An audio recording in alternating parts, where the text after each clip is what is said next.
I've never forgotten, I think I was about 6 years of age when Mum brought this huge tray of eggy bread to the table. And it was like, wow, Mum, we've died and gone to heaven.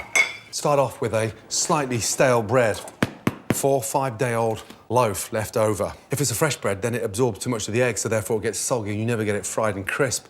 And if you're not going to use it for breadcrumbs, eggy bread is a must. In France, they call it pain perdu, the lost loaf. Now, eggy bread is great on its own, but serving it with stewed apples is delicious. So the secret here, keeping the skins on. There's a lot of flavour in the skin, and also it stops the apple from breaking down too quickly. You get these nice chunks as opposed to a sort of apple puree. Now, get your pan nice and hot and sprinkle a couple of tablespoons of sugar. Take the sugar down to a light caramel. It's quite incredible how cheap it is to make this, and yet it was so filling. If you haven't got apples, this recipe will work pretty much with any fruit you've got in. Don't be scared to mix a pear and an apple, a banana and a pineapple. Just stew it. Lightly toss in the caramel, get a little knob of butter. That makes a nice toffee apple flavour. Really simple. Now, you can see what's happening. The apples are caramelising, but they're staying intact because the skin's on the apple. And the caramel's turned into this nice, rich butterscotch sauce. Once you've glazed all the apples, a couple of tablespoons of water in there. Bring that to the boil and let that cook out. Now, the eggs. 3 whole eggs. Whisk up the eggs. Add about 4 tablespoons of milk. You want the egg thick and rich. And then lightly sprinkle in a couple of tablespoons of sugar. That sweetens up the mixture. And when you start frying the bread, it caramelises it beautifully.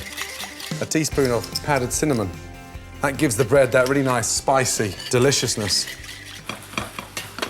Apples are glazing beautifully. And put them on a low heat and get a pan on now for the bread. A teaspoon of oil. That stops the butter from burning. Butter in. As that starts frothing, get your bread in. You've got to be pretty quick now. Now, you don't leave the bread soaking. Drain. And in the pan.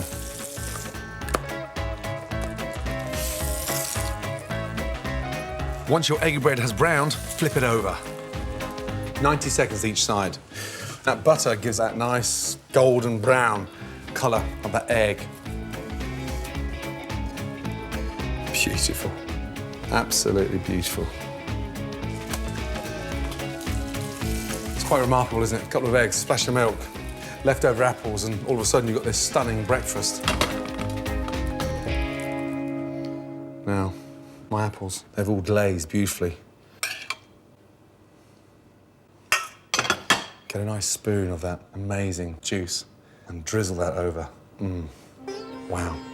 If my mum saw me doing this, she'd kill me. You're getting all posh again. No, Mum. I'm using a touch of iced sugar to make it look stunning. And that, for me, takes me back to when I was 6 years of age. And I thought I'd just won the lottery. That is incredible. Eggy bread. You won't get more breakfast for your buck. My mum's incredibly delicious cinnamon eggy bread with quick stewed apples.